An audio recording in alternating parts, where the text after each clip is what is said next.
नमः शिवाय। जिस प्रकार इस ब्रह्मांड का ना कोई अंत है और ना ही कोई शुरुआत, उसी प्रकार संपूर्ण ब्रह्मांड शिव के अंदर समाया हुआ है। तो नमस्कार दोस्तों, आप सबों का मेरे YouTube चैनल जय श्री राम पर स्वागत है। तो आइए आज हम सुनते हैं सोमवार की पौराणिक कथा। सोमवार के दिन भगवान शंकर जी को समर्पित होता है। बाबा भोलेनाथ के आशीर्वाद के लिए आप भी सोमवार का व्रत कर रहे हैं तो शिव व्रत कथा को पढ़कर या सुनकर इस उपवास को पूरा करें। एक समय की बात है, किसी नगर में एक साहूकार रहता था। उसके घर में धन की कोई कमी नहीं थी, लेकिन उसकी कोई संतान नहीं थी। इस कारण वह बहुत ही दुखी रहता था।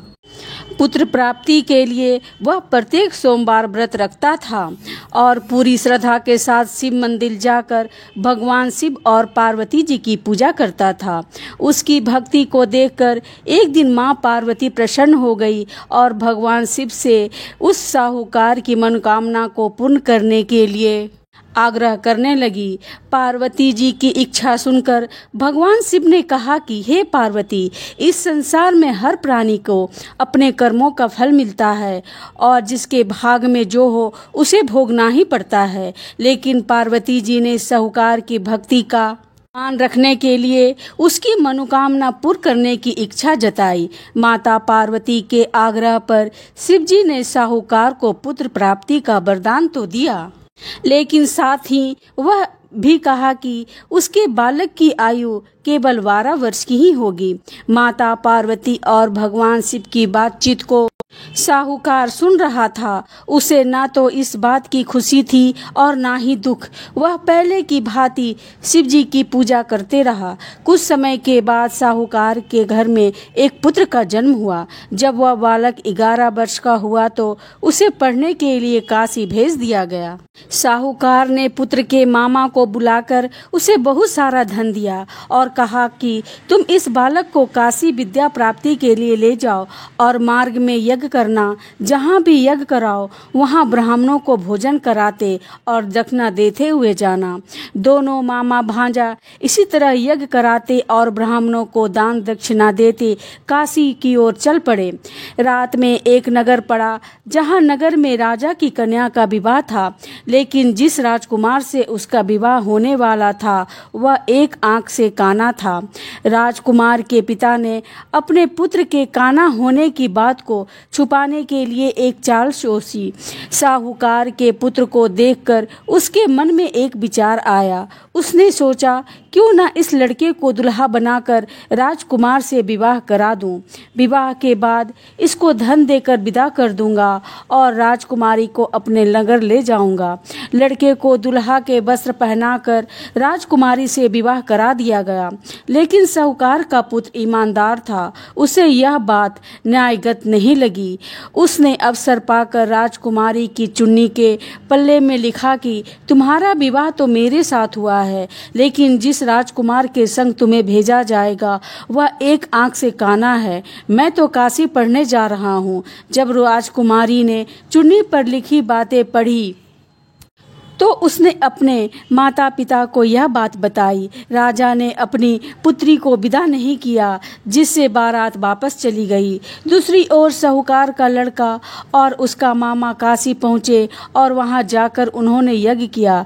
जिस दिन लड़के का आयु 12 साल की हुई उसी दिन यज्ञ रखा गया। लड़के ने अपने मामा से कहा कि मेरी तबीयत कुछ ठीक नहीं है। मामा ने कहा कि तुम अंदर जाकर सो जाओ। शिव जी के वरदान अनुसार कुछ ही देर में उस बालक का प्राण निकल गया। मृत भांजे को देखकर उसके मामा ने विलाप शुरू कर दिया। संजोगवश उसी समय शिवजी और माता पार्वती उधर से जा रहे थे। माता पार्वती ने भगवान से कहा, स्वामी, मुझे इसके रोने के स्वर सहन नहीं हो रहा है। आप इस व्यक्ति के कष्ट को अवश्य दूर करें। जब शिवजी मृत बालक के समीप गए तो वह बोले कि यह वही साहूकार का पुत्र है जिसे मैंने 12 वर्ष की आयु का वरदान दिया। अब इसकी आयु पूरी हो चुकी है। लेकिन मातृभाव से विभोर माता पार्वती ने कहा कि हे महादेव, आप इस बालक को और आयु देने की कृपा करें, अन्यथा इसके वियोग में इसके माता पिता भी तड़प तड़प के मर जाएंगे। माता पार्वती के आग्रह पर भगवान शिव ने उस लड़के को जीवित होने का वरदान दिया। शिव जी की कृपा से वह लड़का जीवित हो गया। शिक्षा प्राप्त करके लड़का मामा के साथ अपने नगर की ओर चल दिया। दोनों चलते हुए उसी नगर में पहुंचे जहां उसका विवाह हुआ था। उस नगर में भी उन्होंने यज्ञ का आयोजन किया। उस लड़के के ससुर ने उसे पहचान लिया और महल में ले जाकर उसकी खातिरदारी की और अपनी पुत्री को विदा किया। उधर साहूकार और उसकी पत्नी भूखे प्यासे रहकर बेटे की प्रतीक्षा कर रहे थे। उन्होंने प्रण कर रखा था कि यदि उन्हें अपने बेटे की मृत्यु का समाचार मिला तो वह भी प्राण त्याग देंगे, परंतु अपने बेटे के जीवित होने का समाचार पाकर वह बेहद प्रसन्न हुए। उसी रात भगवान शिव ने व्यापारी को स्वप्न में कहा, हे सृष्टि, मैंने तेरे सोमवार के व्रत करने और व्रत कथा सुनने से प्रसन्न होकर तेरी पुत्र को लंबी आयु प्रदान की है। पुत्र की लंबी आयु जानकर साहूकार बहुत प्रसन्न हुआ। शिव भक्त होने तथा सोमवार का व्रत करने से साहूकार की सभी मनोकामनाएं पूर्ण हुई। इसी प्रकार से जो कोई भी सोमवार का व्रत करता है और कथा सुनता और पढ़ता है, उसके सभी दुख दूर हो जाते हैं और समस्त मनोकामनाएं पूर्ण होती है। तो आइए सुनते हैं ये कथा।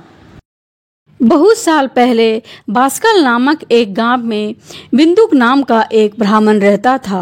वह अधर्मी, दुरात्मा और महापापी था। उसकी पत्नी बहुत ही सुंदर थी। उसका नाम चंचुला था। वह सदा उत्तम धर्म का पालन करती थी, परंतु बिंदुक वेश्यागामी था।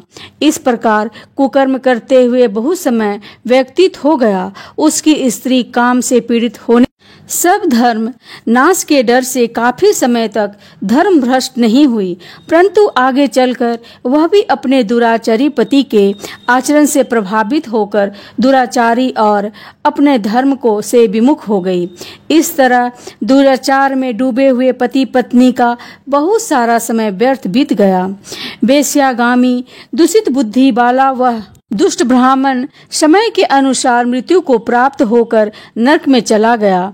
बहुत समय तक नरक के दुखों को भोगकर वह पापी विंध्य पर्वत पर भयंकर पिशाच हुआ और उसे दुराचारी बिंदुक के मर जाने पर वह चंचुला नामक स्त्री बहुत समय तक पुत्रों के साथ अपने घर में रहती रही।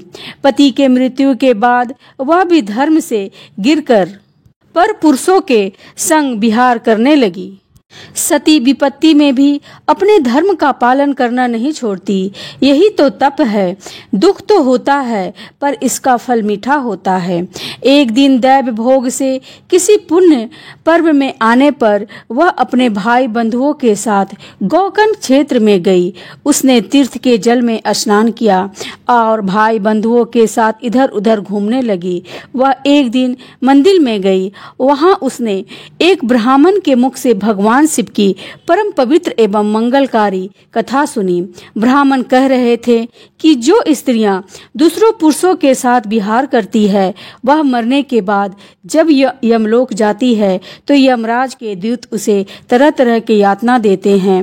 वह उसके शरीर को गर्म लोहे के डंडों से दागते हैं। उसके चिल्लाने के उपरांत भी यम के दूत उसे नहीं छोड़ते हैं। अपने कर्मों का फल तो सभी को भोगना पड़ता है। देव, ऋषि, मनुष्य सभी इस बंधन से बंधे हुए हैं। ब्राह्मण के मुख से यह वैराग बढ़ाने वाली कथा को सुनकर चंचला भय से व्याकुल हो गई। कथा समाप्त होने पर सभी लोग वहां से चले गए। तब कथा कहने वाले ब्राह्मण देवदास से चंचला कहा कि हे ब्राह्मण, धर्म को ना जानने के कारण मुझसे बहुत बड़ा पाप हुआ है। ब्राह्मण देवता, मेरे ऊपर कृपा करें, मेरा उद्धार कीजिए। आपका प्रवचन को सुनकर मुझे इस संसार से वैराग्य हो गया है। मुझे पापनी पर धिक्कार है, मैं निंदा के योग्य हूँ। मैं बुरे विषयों में फंसकर अपने धर्म का से विमुख हो गई थी। जब यमदूत मेरे गले में फंदा डालकर ले जाएंगे और नरक में मेरे शरीर को टुकड़े करेंगे, तब मैं कैसे उन पर यातनाओं को सहन करूंगी। मैं सब प्रकार से नष्ट हो गई हूँ। आज तक मैं हर तरह के पाप में डूबी रही। हे ब्राह्मण, आप मेरे गुरु हैं, आप ही मेरे माता पिता हैं। मैं आपकी शरण में आई हूँ। मुझ अबला का अब आप ही उद्धार कीजिए।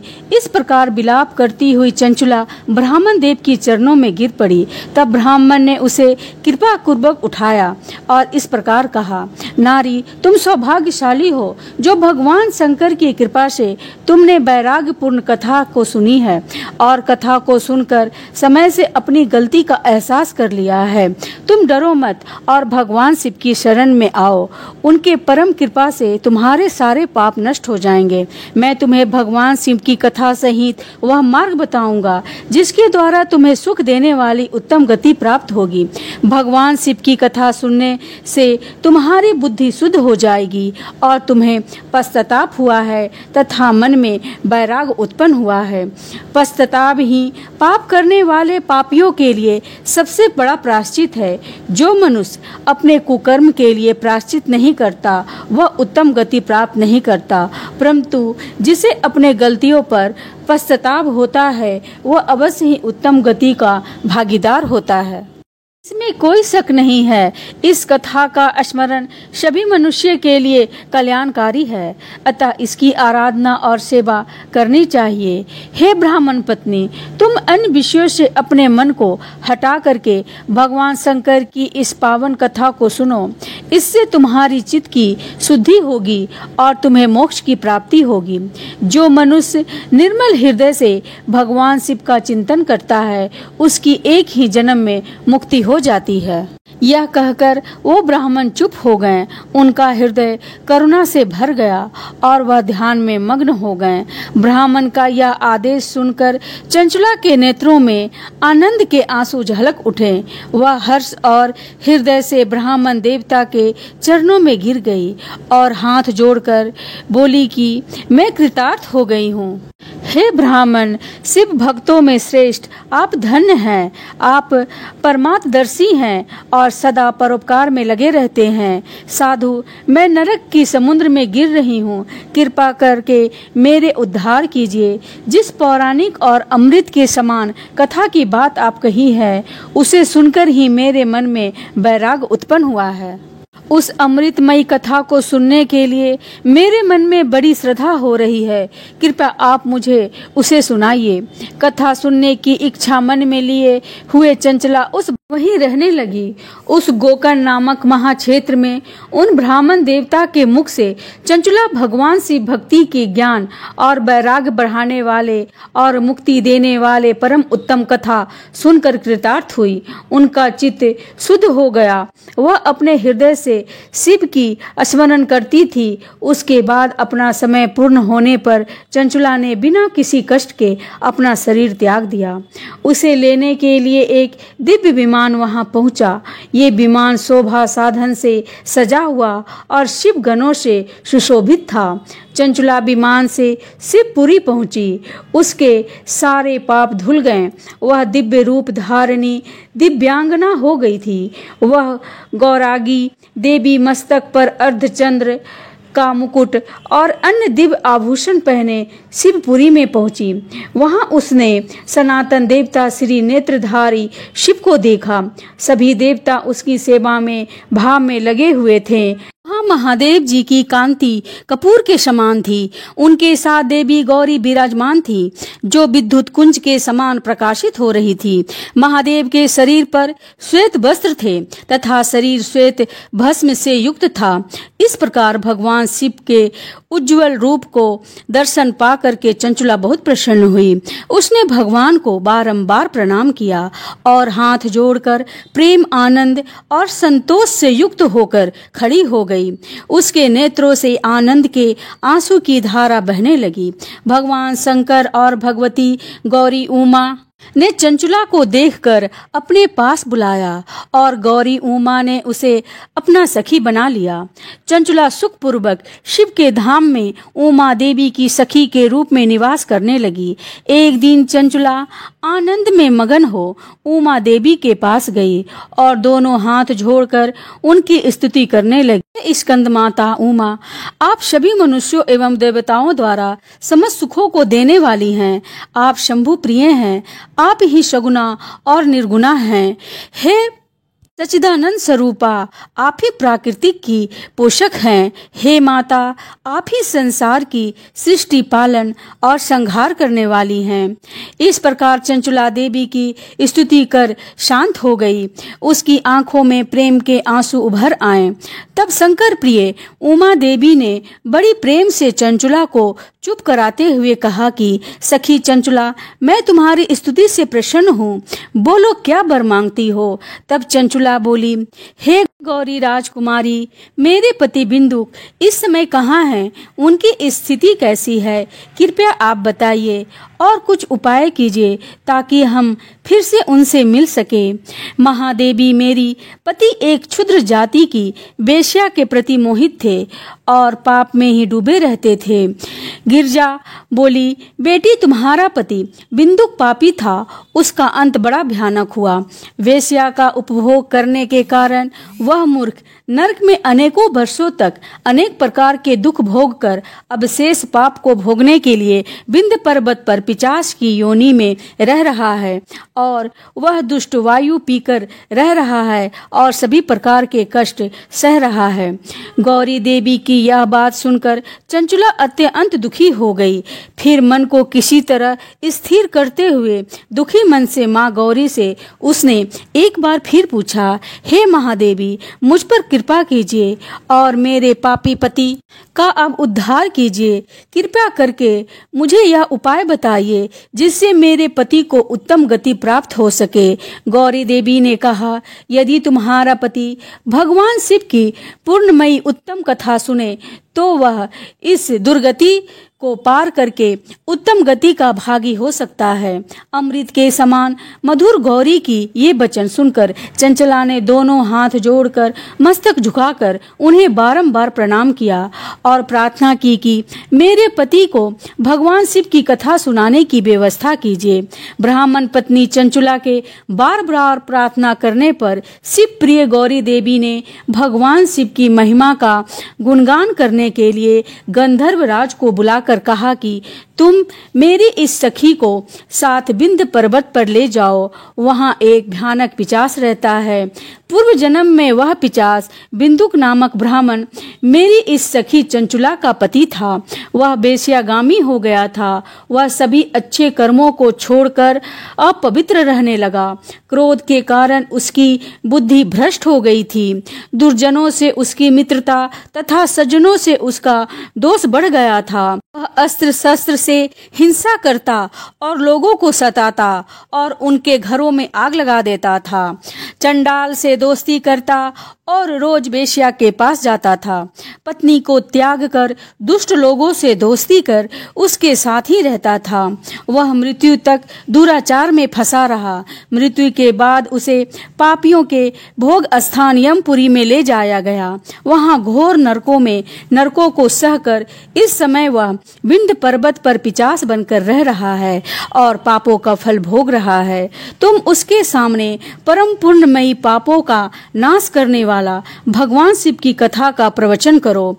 इस कथा को सुनने से उसका हृदय सभी पापों से मुक्त होकर शुद्ध हो जाएगा और वह प्रेत योनि से मुक्त हो जाएगा। मुक्त होने के बाद उस बिंदुक नामक पिशाच को तुम विमान पर बैठाकर भगवान शिव के पास ले आना। माँ उमा का आदेश पाकर गंधर्व राज तुमरु प्रसन्न पूर्वक चंचुला को साथ लेकर विमान से पिशाच के निवास स्थान बिंदुक पर्वत पर चले गए। वहां पर्वत पर गया। वहां पहुंचकर उसने विशाल आकृति वाला पिशाच को देखा। उसका शरीर विशाल था। उसकी ठोड़ी बड़ी थी। वह कभी हंसता, कभी रोता, कभी उछलता था। महाबली तमरु ने बिंदुक नामक उस पिशाच को पाशा में बांध दिया। उसके पश्चात तमरू ने कथा सुनाने के लिए स्थान तलाश कर मंडप की रचना की। शीघ्र ही इस बात का पता लोगों को चल गया कि एक पिशाच के उद्धार हेतु देवी पार्वती के आज्ञा से तमरू भगवान शिव की कथा सुनाने के लिए विंध्य पर्वत पर आया है। उस कथा को सुनने के लिए बहुत से देवर्षि वहां पहुंच गए। सभी को आदर पूर्वक स्थान दिया गया। पिशाच बिंदुक को पासों में बांधकर आसन पर बैठाया गया और तब तमरू ने परम उत्तम भगवान शिव की अमृत कथा का गुणगान शुरू किया, जिसे सुनकर सभी देवर्षि कृतार्थ हो गए। परम पुण्यमयी कथा को सुनकर पिशाच सभी पापों से मुक्त हो गया और उसने पिशाच शरीर का त्याग कर दिया और शीघ्र ही उसका रूप दिव्य हो गया। शरीर पर श्वेत वस्त्र एवं पुरुषों के आभूषण आ गए। इस प्रकार दिव्य देहधारी होकर बिंदुक अपनी पत्नी चंचुला के साथ स्वयं ही भगवान शिव का गुणगान करने लगा। उसे दिव्य रूप में देखकर सभी को बहुत आश्चर्य हुआ। सभी भगवान महेश्वर के अद्भुत चरित्र को सुनकर कृतार्थ हो गए और उनका यशोगान करते हुए अपने अपने धाम को चले गए। बिंदुक अपनी पत्नी चंचुला के साथ विमान में बैठकर शिवपुरी की ओर चल दिया। महेश्वर के गुणों का गान करते हुए बिंदुक अपनी पत्नी चंचुला और तुमरू के साथ शीघ्र ही शिव धाम पहुंच गया। भगवान शिव और माता पार्वती ने उसे अपना पार्षद बना लिया। दोनों पति पत्नी सुखपूर्वक भगवान महेश्वर और देवी गौरी के चरणों में निवास पाकर धन्य हो गए। बोलिए उमा महेश्वर भगवान की जय। भगवान शिव और माता पार्वती की जय। तो दोस्तों, कथा अच्छी लगी हो तो चैनल को सब्सक्राइब करें एवं कमेंट में हर हर महादेव जरूर लिखें। जय श्री राम।